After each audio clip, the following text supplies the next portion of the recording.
mbokk yi asalaamaaleykum jërë ngeen jëf ci fasante kóllëre gi ak wuute gi ci tànn gi Sud FM seen rajo 98.5 Dakar kaddu gi bàyyi ko Sacré-Cœur ñu lëkkaloo ci ak suñuy diwaan juróomi waxtu jot na ca Medina Cheikh bisimilah. li ci gën a fës daal na ci rek bokk daanaka nag lim bi di gën di bari ci wàllu mbas mi ñaari téeméer ci ay cas daal nañ koy rek nemmeeku ci benn bés bi cas communautaire yi daal di dem sax ba ëpp ñi nga xam ne mooy cas contact yi feebar bi di gën di law. situation bés bi dinañ ci daal di nag ànd ak kii di directeur bu prévention docteur Mamadou Ndiaye lay doon dina bokk ci ponk wax sa xalaat yi ngeen mën ci àddu itam dëkk yi ci mel ni Touba daanaka enregistré nañu lu war a toll ci juróom benn téeméer ak juróom-ñeent fukk ak ñeent ci ay rek cas wax nañu ñeent fukk ak ñeent ci ay nit ñuy daal di médecin chef bu district ba Ziguinchor itam foofee daanaka ñaar fukk ak ñett ci ay cas mbas mi lañu daal di nag enregistré nañu daal fukk yeeg ñaar yi daanaka mooy transmission communautaire bi feebar bi kon daanaka ay banxaasam fës na fépp ba ci mim réew yemook bés bu ñuy màggal wàllu nag ndaw ñi di jeunesse bi occasion la woon ngir ministre bi daal di wax ndaw ñi ñu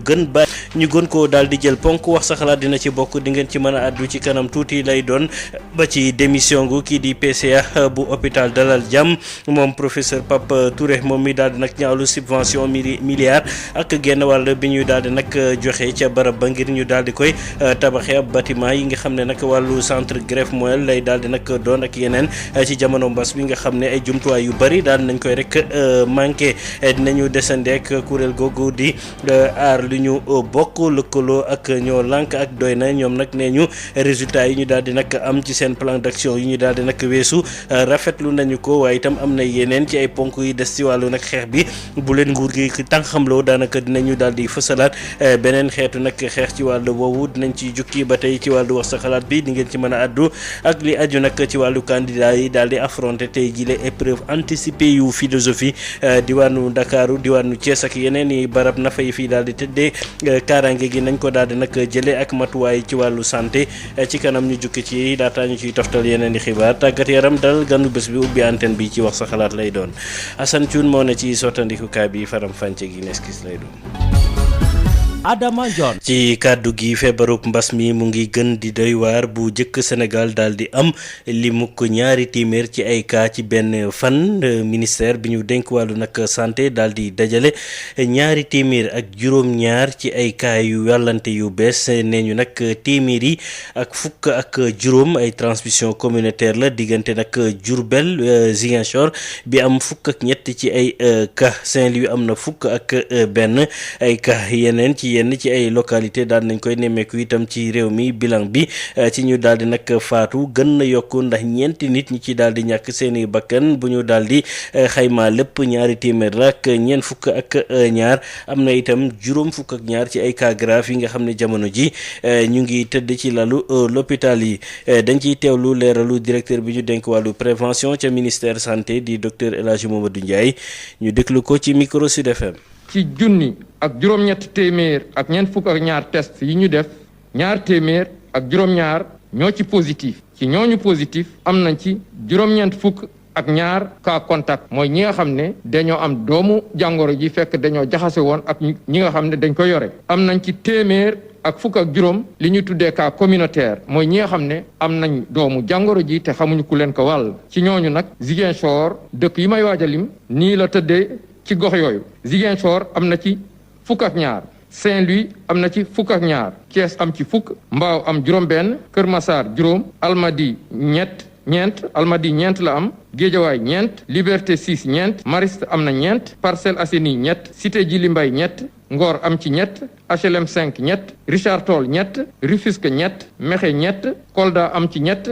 Cité Port ñett Ouest Foire ñaar Cité Port ñaar la Ouest Foire ñaar Yoff ñaar Dakar Plateau ñaar Médina ñaar Popenguine ñaar Kédougou ñaar Mbour ñaar Cambérène benn Castor benn Derklé benn Liberté 1 benn Mermoz benn Nord Foire benn la Ouakam benn Pikine benn Bounkiling benn Khombol benn Fatick benn Matam benn Saraya benn ak Sédhiou benn juróom-ñaar fukk ak ñeent si malade yi entré woon hôpital wér nañu bés ni ki tey dinañ génn bu ci àlla nde juróom fukk ak ñaar ñu ngi ci réanimation ñeent malade ñàkk nañu seen bakkan bésu démb talaata fukki fan ak benn ci weeru août bi ñu nekk ñeneen ñi des hôpital ñu ngi am tan ci bésu tey dalee ko ci kaw bu njëkk ba Sénégal wàññi na fukki junni ak benn ak juróomi téeméer ak juróom-ñett fukk ak juróom-ñaar cas positif ci ñooñu positif juróom-ñaari junni ak juróomi téeméer ak ñaar fukk ak ñett wér nañ si ñaar téeméer ak ñeent fukk ak ñaar ñàkk seen bakkan mu des ñetti junni ak juróom-ñett téeméer ak ñaar fukk ak benn si hôpital yi wala si loxo docteur yi ministère de la santé et de l'action sociale mu ngi ñaanal ñooñu génn àdduna yàlla jéggal leen te yóbbu leen àjjana. docteur Mamadou Ndiaye moo doon def situation bés bi Touba nañu district sanitaire boobu daal nay rek enregistré juróom-benn téeméer ak juróom-ñeent fukk ak juróom-ñeent ci ay cas wax nañu ñeent fukk ak ñeent itam ci nit ñi daal di faatu ca région ba yëpp bu ñu sukkandikoo ci médecin chef bu district ba docteur Ndeye Maguette Ndiaye moom mi daal di wax ne foofa ca Touba am na ñeenti cas yu bees yu ñu fa daal di nag nemmeeku ci ñu daal di koy dajale ci talaata ji ak juróom-ñett yoo xam ne dañ leen daal di nag ñi nga xam ne ñoom la ñuy topp ñuy dugg gën koo xam ci cas suivi à domicile waaye ci seen kër ñaar fukk ak benn la ñu dem ba Ziguinchor foofee nga xam ne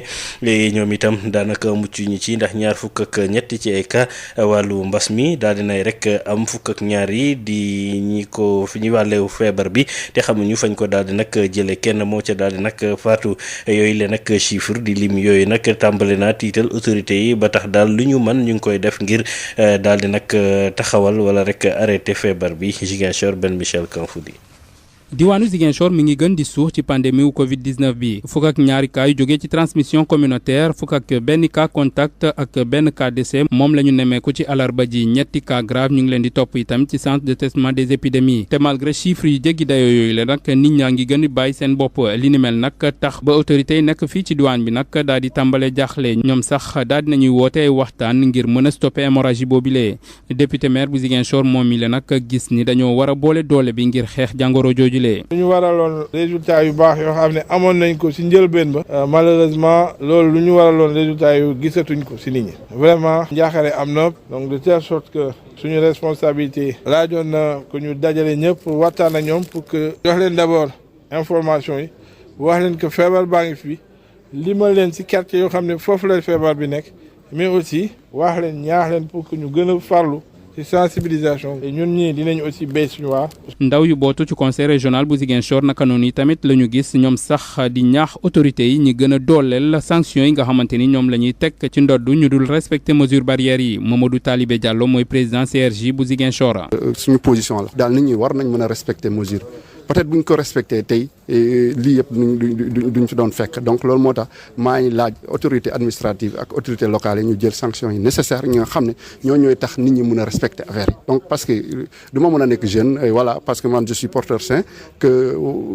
lu ma nee def déedéet lu ñu wax ku nekk da nga ko war a ku ko deful nag ñu sanctionné la de telle sorte que keneen gis ci exemple mu bañ a def. déjà gouverneur bu Ziguinchor jël na ay dogal yu njëkk moom sax dafa mujjee tëj baar ak discothèque yi nga xamante ni sa amul ñaari ay bés bu ñu tijjee ko préfet bu Ziguinchor moom itam daal dinay woote daje ngir waxtaan ci mesure barrière yu bees yi nga xamante ni nar nañ ko jël ngir mën a baare mbas mi nga xamante ni mu ngi am doole ci anam yi jéggi dayoo fii ci diwaan bi ci doon jokk ak yéen fii ci diwaanu Ziguinchor Ben Michel Kanfoudi pour Sud FM. dafa yemox nag ak bés boobu ñu daal di jagleel wàllu ndaw ñi di journée mondiale jeunesse tey jii la loolu waral mu nekk occasion ci ministre bi ñu dénk wàllu ndaw ñi mu daal di woo ñii di jeunes yi ñu gën rek bàyyi xel ci nag feebar bi waaye itam matuwaay yi ñu daal di teg ñu daal di koy nag jëfee ne Fatoumata Tall daal di nag gis ne faaw wàllu sensibilisation bi ci ndaw ñi ñu gën koo fësal ñu déglu ko ak Mame Diarra Da Silva. mbirum coronavirus bi jeunes yi wax dëgg yàlla sensibiliser nañ dugg nañ en tout cas bu baax a baax ci xeex bi que mu nekk conseil national de la jeunesse que mu nekk association yi que mu nekk AIC yi mouvement de jeunesse yi ñoom ñëpp à travers les réseaux sociaux au niveau de la base ñoom ñëpp engagé wu nañ pour xeex coronavirus bi nga xamante ni nii bett na Sénégal bett na àdduna yépp waaye nag bu fekkee ni ci benn wàll am na ndaw ñoo nga xamante ni engagé wu nañu di rey seen bopp guddeeg bëccëg di sensibiliser di def porte à porte à côté il faut ñu reconnaître que ni am na ci ñeneen ñuy def naka sudul noonu ñeneen ñooñu nag di def naka sudul noonu xëy na duñu majorité bi waaye lu bon moom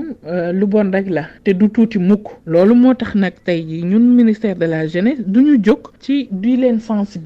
tey di nga leen gis ñenn ñi duñu takk ay masque ñenn ñi ñu ngi déplacé wu nu mu leen neexee ñenn ñi di rassembler wu nu mu leen neexee loolu nag ñun de li suñu wàll ci ministère de la jeunesse mooy wax ak ñoom sensibiliser leen bu baax waaye itam yoon mi ngi fi yoon mi ngi fi te yoon du leen bàyyi ñuy défier autorité di def li nga xamante ne ni mooy naka sudul noonu moo tax ñun dañuy def xoddeeku bala ngay lakkale mooy lan wax ak ndaw ñi pour que ñu jubal ñu def li nga xamante ni moom nañ leen sant pour que maladie bi gaaw fi jóge ñun ñëpp ñu reprendre suñu ay activités. tey nag ñun jàpp nañ ni suñu rôle waruñ ko wàcc même su fekkee ni am na ñuy wàcc yoon ñun suñu rôle mooy gën di gindi ndaw ñi di leen sensibiliser di leen wax ci mbirum solu masque bi nga xamante ni tey la wàllu gën a aay tey la ñu war a gën a mën a sol masque ñu éviter rassemblement yi waaye itam espace de loisir yi ñu bàyyi ko complètement parce que nag bala nga naan naam da nga fay nekk. ci la ñuy daal di nag tab bi ba tey ci wàllu santé ak démission gu PCA bu hôpital Dalal Jàmm professeur Pape Touré moom mi daal di nag xarab subvention $1 milliard ak genn wàll bi ñu daal di nag joxe ngir daal di jëmal bâtiment bi nga xam ne dafa war a dalal centre greffe waaye itam centre bi nga xam ne nag lépp lu aju ci wàllu procréation yi ñuy jaaree ci wàllu nag paj mi ñu daal di koy def subvention boobu nag mu jàpp ne ak la hôpital ba soxla jamono ji nekkul loo xam ne méngoo na ci jamono mbas mi ba tax mu daal di nag fësal ñàkk àndam ci mbir moomee dañ ci teewlu nag ki nga xam ne mooy Mballo Dia Thiam moom mi daal di nag dellu siwaat ci priorité yi nga xam ne dañ ko war rek seetaan mooy secrétaire général bu SUTSAS ak président bu ànd gësëm ñu déglu ko Adja Ndeye Marème Ndiaye. bu fekkee tamit mbas mi wane na ni dëkk bu nekk fu mu nekk nii da nga war a toog sa dëkk parce que munoo dem ci beneen dëkk déjà parce que avion yi dematuñu bateau yi ak yu mel noonu ñuy wax lu ñu naan souveraineté sanitaire maanaam ñu moom suñu bopp ci mbirum santé pour que wér-gu-yaram feebar bu mën a am parce que am nañu ay professeurs yu xarañ ak yu mel noonu bon indi centre yu xarañ yu mel noonu loolu lu ñu war a rafetlu la wante nag du tere nag aussi li professeur bi wax maanaam li manqué ñu def ko ñu wut ko mottali ko te ñun sax dañoo jaaxle ci hôpitalu Dalal Jàmm boobu parce que 2006 la ñu commencé woon di ko tabax te am na ay fonds yu bari ay fonds arabes lañ ci def lu mat $100 milliards ak ñaar def nañ ko pour tabax ko def nañ ci presque $10 milliards ak juróom-benn pour ay équipement am na yu bari sax géej gi ñu ngi ko commencé lekk parce que fu mu féete la. dinañ ko daal di nag dalal ci suñu kanu xibaar ci wax sa xalaat bi itam dina ci daal di nag bokk Sud FM seen rajo juróomi waxtu tegal fukki simili ak ñett. Sud FM. gannaaw ñaari weeru xeex ba mu doon def ñoom aar li ñëw bokk ak ñoo lànk lëkkaloo ak doy na ñoom nag nee ñu résultat yi ñu daal di nag amandi ci seen doxub ñaxtu fukki fan ak juróom-ñaar ci weeru sulet bi ñu génn dal na seen xel nee ñu nag taxul mu daal di fi yem ndax am na ay dossier yu taxaw ngir ñu daal di ci gën a rek fësal seen i xeex bokk na ci wàllu nag ndox mi ñuy séddale ñàkk mat gi ak ñàkk jot gi ca dëkku kaw yi waaye itam liggéeykat yu fare autoroute à péage ak seen i jafe-jafe ak yeneen ba tax ñu jàpp ne collectif bi bu leen gouvernement bi daal di nag tànqamloo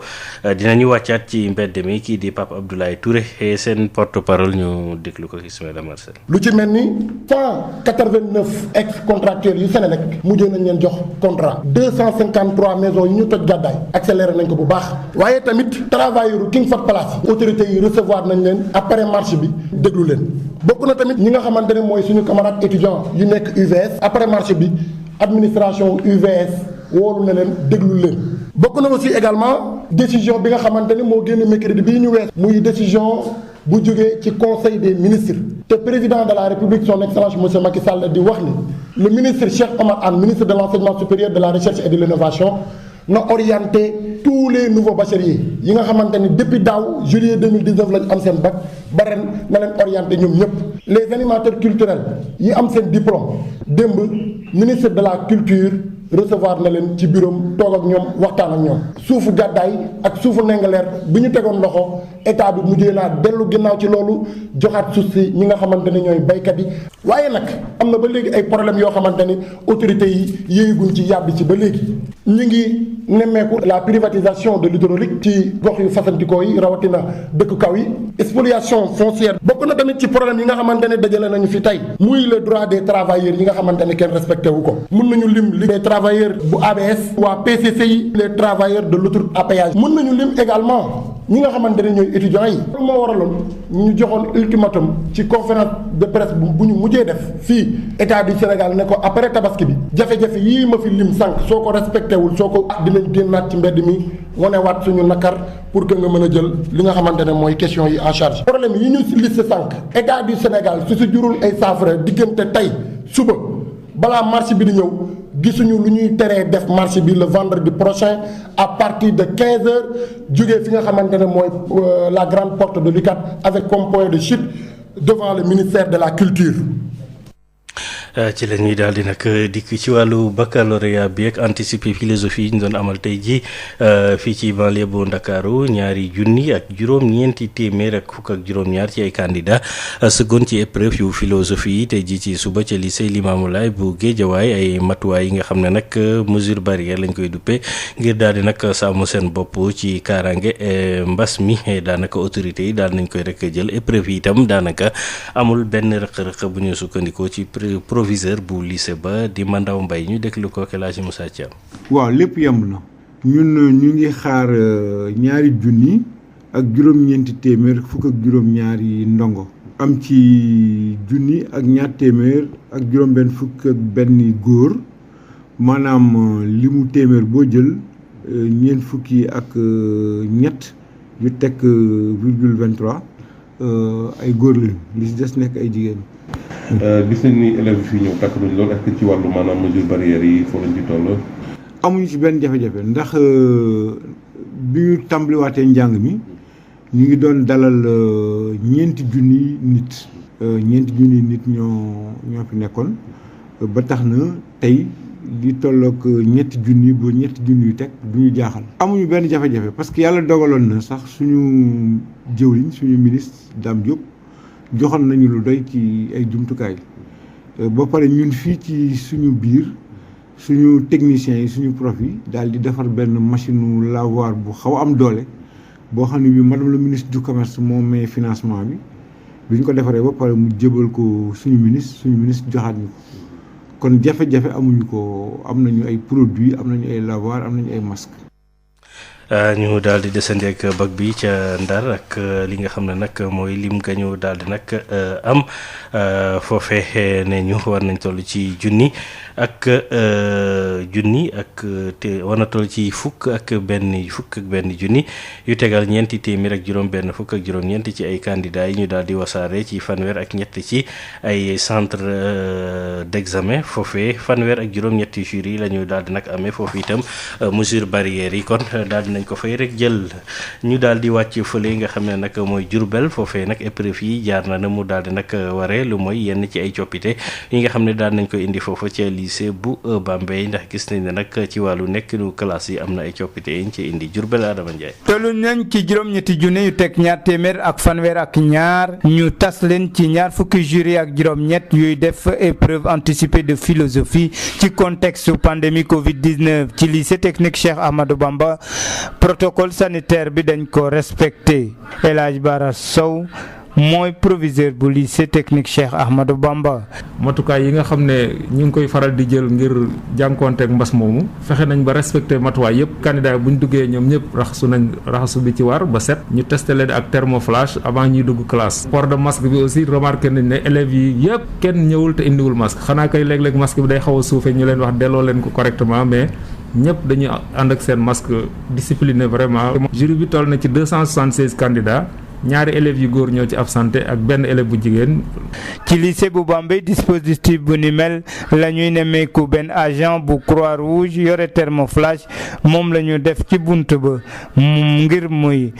mesurer li nga xamante ne mooy température candidat yi teewul ay réaménagement amal nañ ko ci wàllu classe yi ngir fexe ba élèves yi taw du leen fa bett. Alpha Diawara mooy proviseur bu lycée bu Bambey. matuwaay yi jël nañu ko lycée bu màgget la donc su tawee ndox bi day senn ci yeneen classes yi surtout classes yi am daal donc waxoon nañu ko bien avant autorités yi pour ñu mun a délocaliser benn jury bi parce que lycée bi at lu yore ñaari jury am nañu ay salles yu nga xam ne zinc la ñooñu moom duñu senn donc loolu moo tax benn jury rek moo mu nekk fii beneen jury bi dañ mujj yóbbu leen école Sainte-Croix. Tout se passe bien, vraiment tout se passe bien. Diourbel Sud FM Adama Ndiaye. Adama Ndiaye ci la ñuy daal di nag dem foofee ca Ziguinchor itam foofu nañu conditions yi nag ci wàllu nawet gi la daal di nag tombé teewul nag fukk ak benn junni yu tegal juróom-ñaari téeméer ak juróom-ñetti fukk ak ñetti candidats yi daal nañuy dem composé ji nag anticiper philosophie mu nekk ab test goo xam ne daanaka nemmeeku nañu ci ay absence du war a toll ci ay téeméeri candidats yoo xam ne defuñu l'examen bi Ziguinchor yi ñas ndee ci anam yu baax ci wàllu météo la 11783 candidats yi jongante wàllu baccalauréat fii ci diwaanu Ziguinchor daal di tàmbale épreuve anticipée tey ci suba ci centre yi épreuve anticipée yi nga xamante ni bu doon test grandeur nature la kilifa yi jàpp nañu ni examen bi réussir nañ ko ndaxte matuwaay yëpp jaar na yoon naka la ko kii di inspecteur d'académie bu Ziguinchor Cheikh Faye daal di xamle. waaw test la boo xamante ne yaakaar nañ ne admis nañ ko maanaam am nañ ci ndam ndaxte nu ngeen ko mën a gisee lépp yemb na examen bi mu ngi nekk dans de bonnes conditions liñ ci yokk daal moo di ne mbébét bi nga xamante ne ay yenn chef d'établissement yéegee nañ ñu ci muy produit yi xam nga tey examen bi benn bés la donc loolu su nekkoon ni ki examen la examen bi jàll nañ ko ci ndorteel bi maintenant ñu ngi ñaan yàlla conditions yi di wéy ba session générale bi ñu amal ko ci anam yu gën di ñaanal suñuy ndongo yi ñu génn ci ak ndam. gel hydroalcoolique ay lave-mains ci dugg ci centre yi ba ci ñi nga xamante ni ñoo yore thermoflash protocole sanitaire bi respecté nañ ko ci centre yëpp naka la ko kilifa yi daal di nemmeeku ñoom ñi nga xamante ni amal nañu tournée ci yenn centre yi ngir nemmeeku doxalinu wàllu examen bi ni mel adjoint gouverneur Ziguinchor John di tirer bilan. ñu mën a souligner fépp fu ñu dem fekk nañ quand même dispositif d'hygiène et de sécurité comme ni ko protocole ministère de la santé digle donc bala nga dugg ci benn centre fekk nañ fa dispositif lavement des fois également mu ànd ak gel biñ duggee ci salle yi également fekk nañ élève bu nekk candidat bu nekk toog ci benn table pour respecter la distanciation physique ak également boole ko ak masque. donc globalement pour ci région bi mën nañ jàpp ni alors anticiper philosophie bi mi ngi dérouler ci conditions yu acceptable conditions yu normales. lenn lu xaw a xajam ci wàllu déroulement bi mu di cas absence yi lu ëpp téeméeri ay cas absence jot nañ ko nemmeeku ci commune Ziguinchor ci yenn ci centre yi ci examen anticipé di fànn bu njëkk laata examen baccalauréat bi Ziguinchor Ignace Ndeye Sud FM.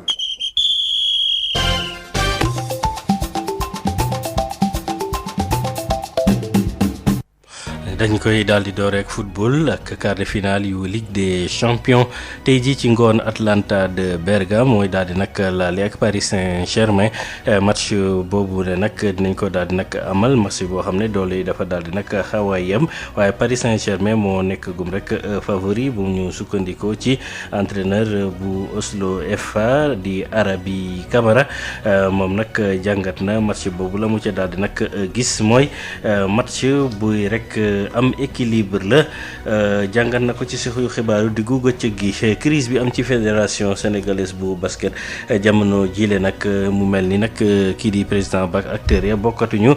gis-gis ak doxalin mbir moomu nag daal dinay tàmbalee nasaxal wàllu basket bi ba tax ki nga xam ne nag mooy ancien international bi di Fiye Ndoye jàpp ne nag président bi fi nekk ak gestion moo waral li ni mel ñu déglu ko ak Odile Minkilaan. defe naa mooy fédération bi ëpp coow depuis ay années te soo xoolee li ko waral lenn la rek ñàkk déggoo parce que ñàkk déggoo bi li ko waral ci ñu jox mu jiite basket bi moom du waxtaan parce que soo xoolee balaa saison di commencer balaa jongante yi di commencer fii Sénégal dañu wax ne ñoom dañu war a organiser assemblée générale d'information pour wax bilan bi année bii passée ci activité ak finance xaalis bi saytu yooyu yëpp duñ koy def te loolu tamit nit yi am nañu sañ-sañu taxaw wax ci wax ne carrément bilan bëgg nañ ñu def ko te même bu dul club yi sax simple sénégalais am na sañ-sañu taxaw ne man dama bëgg bilan fédération bi parce que xaalisu sénégalais yi lañ leen di jox pour ñu gérer basket bi donc loolu aussi bokk na surtout ci li gën a créer ay problème ci basket. léegi lan la ñu war a def ngir jëlee fi crise bi. waaw foofu jarul jàddal kii jiite tàggat yaram Sénégal moom moo ci war a wax. kooku waree fam la parce que boo demee ba ka mu dénk ne ko géreel ma basket muy fédération te président bi club yi fal ko moom nanguwul waxtaan ak ñenn club yeex comme ay CRB sax yooyu donc foofu problème day am au lieu. Sud FM ganu bés bi. waaw Mballo Dia Thiam la ñuy daal di nag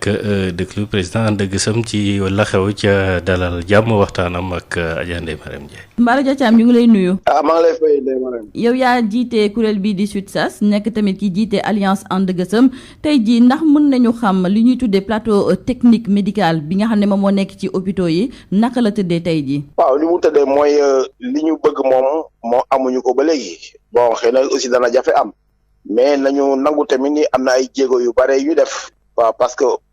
bu ñu toogee ba naan par exemple Matam am na scanner boofu scanner bi di panne ak yeneen gox yu am ay scanner loolu am na dans un passé récent amul woon dialyse bi aussi def nañ ci ay efforts yu bare bien que mënuñu am machine pour Sénégalais yëpp loolu il faut que ñu wax ko ñun nag yàgg nañu xeex affaire plateau technique affaire ressources humaines ak réforme hospitalière sax boo moytuwul sax si ñun la jógee wante nag réforme hospitalière dafa am nu mu tëddee parce que bu ñu ne hôpital bi dafa war a nekk entreprise bu dul def bénéfice wante lépp lu mu am ci koom mu investir ko ci ay équipement pour que mu équipement yi gën a mujj yi gën a ñoŋ mu koy am parce que affaire doomu aadama la affaire bakkan la loolu yàgg nañ ci xeex wante nag li ñu naan budget consolidé d'investissement mooy xaalis bi nga xam ni dañ ko war a jox hôpital bu nekk pour que mu mën a yeesal ay jumtuwaayam wala mu jënd ay jumtuwaay yu bees loolu dafa nekkul sax benn réalité projet d'établissement yi amoon yi ñu wax ni hôpital bu nekk na ko def pour que ñu financer ko presque financement bi weesul woon sax 12%. bon ba tax na nag hôpital bi bu amul koom bu mu mën a dajalee ba nga xam ne am na lu des mu jënd ko ay équipement toujours day am ay problème équipement donc loolu moom yàgg nañ ci xeex ba tax na nag hôpital boo xam ne matalul mënul sax fay ay borom bon surtout que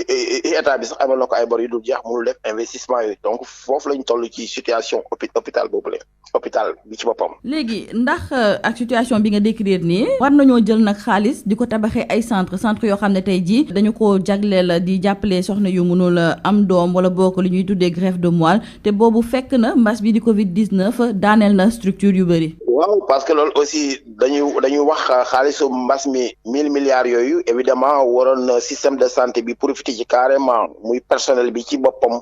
muy hôpitaux yi muy structures yi donc loolu mooy jaadu wante nag bu fekkee tamit mbas mi wane na ni dëkk bu nekk fu mu nekk nii da nga war a toog sa dëkk parce que munoo dem ci beneen dëkk déjà parce que avions yi dematuñu bateau yi ak yu mel noonu ñuy wax lu ñu naan souveraineté sanitaire maanaam ñu moom suñu bopp ci mbirum santé pour que wér-gu-yaram feebar bu mën a am parce que am nañu ay professeurs yu xarañ ak yu mel noonu bon indi centre yu xarañ yu mel noonu loolu lu ñu war a rafetlu la wante nag du tere nag aussi li professeur bi wax maanaam li manqué ñu def ko ñu wut ko mottali ko te ñun sax dañoo jaaxle ci hôpitalu Dalal Jàmm boobu parce que 2006 la ñu commencé woon di ko tabax te am na ay fonds yu bari ay fonds arabes lañ ci def lu mat fanweeri milliards ak ñaar def nañ ko pour tabax ko def nañ ci presque fukki milliards ak juróom-benn pour ay équipement am na yu bare sax géej gi ñu ngi ko commencé lekk parce que fu mu féete la am na fu xam ne ay hélicoptère sax mun na fa taxaw pour jël ay malades en urgence amul lu nga xam ne waroon na ko manqué ki daaw wala daawaati jéeg ñun defoon nañu benn déclaration là-dessus ñu ne Dalal Jàmm nekk na un gros dispensaire day def ba finalement muy def hôpital du jour maanaam kenn daaw foofa naan xëy na avec Covid bi sax la ñu accéléré lu bari donc loolu professeur lu ñuy wax am na lu bari lu nga xam ni ma nga fa woon loolu waroon nañ ko mën a wax ci en son temps daal di bay ci waar wi wante nag moom tam li mu wax donc dëgg la loolu baax na mais aussi ñun tam dañ naan loolu même bu baaxee tamit war nañu mën a combler gap yooyu te et puis leneen aussi lu ñu mën a wax aussi si mbir moomu mooy bu ñu nee souveraineté donc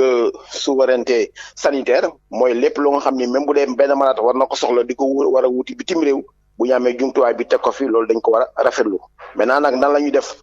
ba conseil d'administration bi yëgu ko ba président de la République jël lu mel noonu jox baaxee leen ko loolu moom beneen problème maanaam sur la forme loolu moom mën nañ ci discuter mais li ci des moom ñun dañ koy rafetlu parce que lépp lu ñu mën a indi fii ci équipement rek mu mën a sowee benn bakkan rek wala mu jàppale benn sénégalais rek loolu dañ koy rafetlu. léegi nag ñu bëggoon xam ci li ñuy tuddee riposte maanaam xeex gi ñuy xeex jëmale ko ci wàllu mbas mi ndax tey jii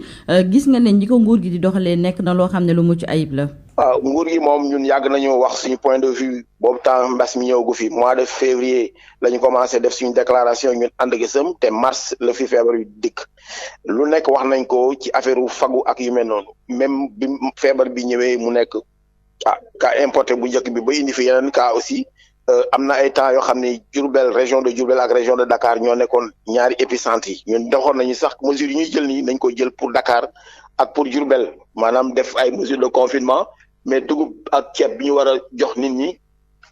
dañ ko war a def pour que seulement jàppale leen ci confinement bi donc région yi prioritaire moo doon région Dakar ak Diourbel mais dañoo jël dugub ji ceeb bi ak yu mel noonu li mu mën a wax dem yóbbu ko ci yeneen région yi nga xam ni feebar bi nekk foon wala commencé woon di fa law ba tax na nag loolu ay choix yoo xam ne critiqué woon nañ ko wante nag li ci am solo mooy weesu nañu fu ñu defee ay procès maanaam di layoo ko naan kii moo am dëgg wala kii amul dëgg wante comme que àddina bi yëpp seetlu nañ ni lii di masque lii di distanciation physique ak lii di mesure barrière yeneen yi maanaam ngay jéem a raxasu ba set sa loxo ak yu mel noonu comme que loolu mën na wàññi feebar bi ak yenn li naan ay couvre-feu ay état d'urgence ak yu mel noonu lépp lu nga xam ni war na mën a tax nit ñi duñ ko mën a joxalante feebar bi tant que ñoo ngi ci loolu ñun dañ ciy ànd quelle que soit heure bi ñu ko war a mën a def parce que am na ñenn ñoo xam ni ñooñu rawoon mais dañoo dem ba feebar bi ëpp leen doole ñu delluwaat encore ci méthode yooyu maintenant nag li am solo mooy wax def leen nit ñi def loolu moo jafe ci Sénégal parce que koo wax defal il faut mu benn raison bu tax du war a mun a def soit mën la aw ma masque wala aw ma njëgu masque wala mën a gëwuma feebar yi wala leneen ak leneen loolu aussi ñun suñ comportement sénégalais yi ñoo war a seetaat suñ bopp xam ne àddina bi lépp lu muy def manko ci pour mu am ay résultats ñun dañ ci war a def manko ci mais bu ñu deful loolu mënuñu am résultats yi ñeneen ñi am parce que loolu aussi responsabilité partagée la. Mballo Dia Thiam maa ngi lay sant di la gërëm. waaw maa lay sant bu baax Ndeye Marème di sant Sud FM yëpp. xam naa ci moom la ñu yëkkatee jotaay bi ndax waxtu wi dab nañu jaajëfal ñuy woote ñu nekkoon ci ligne bi dig leen daje xibaaru guddi gi 18h Xabsa Iliman Wan ci xibaar yi ci yaatal jaajëfal Assane Thioune mi fare ci sottandikukaay bi muccug biti ak jàmm biir gudd fan ak wér la am ak fan ak fekk ak daal yàlla nañ ko yàlla defal jërë ngeen jëf.